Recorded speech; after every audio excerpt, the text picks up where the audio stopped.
everyone, welcome back to Art a la Carte. In today's video I'm going to be answering some questions that I get a lot from my viewers who are beginning artists and really wanting to jump into being a professional artist or thinking about becoming a professional artist, and there's a lot of questions that go along with that. How do you do that? First, let me just say that every art journey, whether you do art as a hobby or you decide to do it as a profession, is going to be different.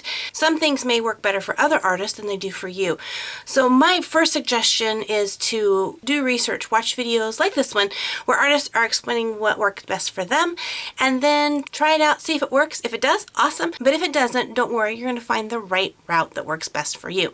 So today's question, and I've actually gotten this from a lot of different viewers, so I don't have like a specific person to credit for this question. The question is, when I produce my prints, do I self-print them, do I have someone else print them, and do I ship them myself, or do I use a third party? So that question actually encompasses a lot of information. So I'm going to try to cover as much of it as I possibly can in this video. But if you don't quite get the information that you're looking for, let me know in the comment section below. Or if you have a totally different question about becoming a professional artist, you can let me know in the comment section below as well. So actually the first route I went with in getting prints and things like that was a third-party shop. So a third-party store, without going into tons of detail, is usually an online store. You download a file of your image and then they place it on your selected items, whether it's prints or stickers, t-shirts, phone cases, and there's a ton of companies that offer that to artists. The one that I personally chose to go with was Redbubble. One, because they have really cool stickers. I absolutely adore stickers, and you can put your art on stickers, and it's really cool. With those kind of shops, they don't do a lot of promoting for you. If you choose to hire a company third party to take care of that, then you're going to have to do all of your self-promoting and getting your stuff out there.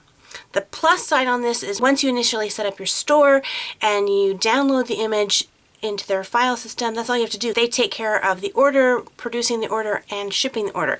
And if there's any problems with the product, they take care of refunding and return products. So really, it's super convenient for the artist. If you have a really super busy schedule and you don't have a lot of time to put into a store, then this is a really good option for you. And because it was the shop that I went with first, I didn't have a huge clientele. I would make a couple of sales a month, but nothing that I could actually, use to pay the bills with. So a little while ago, I decided to switch over and begin to print myself. So when people order things, I would take care of the orders, the printing, the shipping, all of that stuff. So the pluses to that is you get personal contact with your customers, which I find is really fun. I love putting personal notes in my packaging. I like to put little extras in there because when I get a package, I love it when there's personal notes and extras. I think that's always fun. So I like to do that for my customers as well. The downside with that is you're going to have to really make sure that you can offer quality merchandise. So the first thing you're going to do is want to invest in a nice printer. So I have a pretty nice printer. It's an HP printer, but the print quality is really good. I've never had any issues with it not printing well or printing fuzzy or all that. The second thing I had to do was find my quality of paper, which you wouldn't think that would be very hard, but it is stinking hard. For me, I didn't want my print paper to have the company logo on the back. So you can get some really nice quality printer paper and it will say Kodak on the back, or whatever company you use. So I did a lot of research, talked to a lot of artists that do self-printing to find out what kind of printer paper they use. So the first paper I used was a smooth gloss print, which gave a really nice shine. After that, an artist friend of mine recommended this brand of paper, which is Crayjoy's RC Satin Waterproof Paper. So these are my prints that I print here at home. I love it because it has a nice texture to it, and the paper really takes the ink super well. There's no smudging. It dries really fast. It has a nice thickness to it. It's about the same thickness as a photo that you would get from a photo store.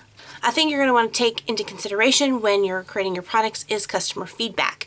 So a lot of times I would ask my customers to give me feedback on the products to make sure that I was on the right track. When I switched over to this paper, I had an increase of customers being super excited about the print quality, especially from those customers who had purchased prints previously. So I was really excited about this, but I still wasn't 100% satisfied because this is still But I wasn't 100% satisfied with my prints, even though this was the best that I could produce with the printer that I had and the paper that I could find. I still saw other prints out there that were better. It was at this time that I decided not to go with the option to self-print. So I went and did research and to find a print company that would actually do the prints for me and ship them back to me.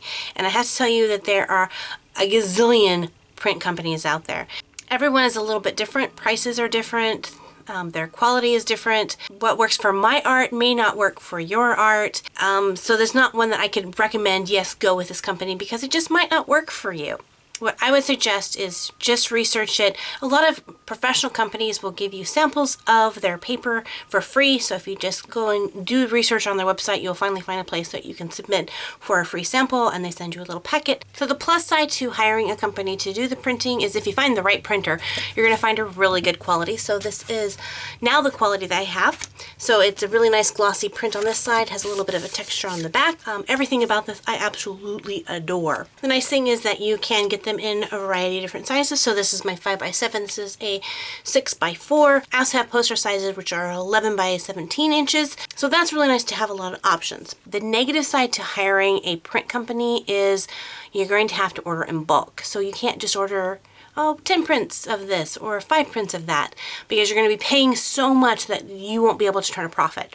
Yes, you want to be able to provide quality prints to your customers, but you also want to be able to sell it to them at a price that people can afford. So if you decide to get one print done and it costs you $5 to get this print done, you're not going to be able to sell this for $5 and still be able to turn a profit. So it does take a little bit of investment. What I started off with was a limited selection of images in a limited selection of sizes, and I ordered those just as a sample. I put them on my store, and as they sold, I took the profits from that sale and used it to then purchase more prints. So the initial investment into making your prints, then as those sell, use that to then expand your merchandise. So now I have quite a large selection of print options, but I did decide to stick with just 3 different sizes. So I have my poster size, my 5x7 print size, and my 6x10 print size. At the beginning, I kind of wavered between a 4x6 print size and a postcard size. And the reason I decided not to go with that print size was because there's no frames that are that size. You also want to pick print sizes that are easier to frame. It's very easy to find a 4x6 frame, very hard to find the other size. So I decided, even though I have those in stock, I don't order that size anymore. I just order just the regular 3 sizes. There is a lot more to cover in setting up your business and making that jump into being a professional artist. So if you have any questions, again, leave those in the comment section below. I do plan to make more of these types of videos in the future. So later on this year, I'm going to be going to my very first Comic-Con in Eugene, Oregon as an artist there. And I'll be taking you guys along in the journey. You'll be learning with me on that because I've never done an artist alley before, so I'll be figuring that out and I'll be sharing that journey with you guys as well. So if you're brand new to this channel, make sure to hit that subscribe button so that you don't miss out on those videos or any of my other tutorial videos. And thanks so much for hanging out with me. So until next time, God bless you guys, and we'll see you later. Bye-bye!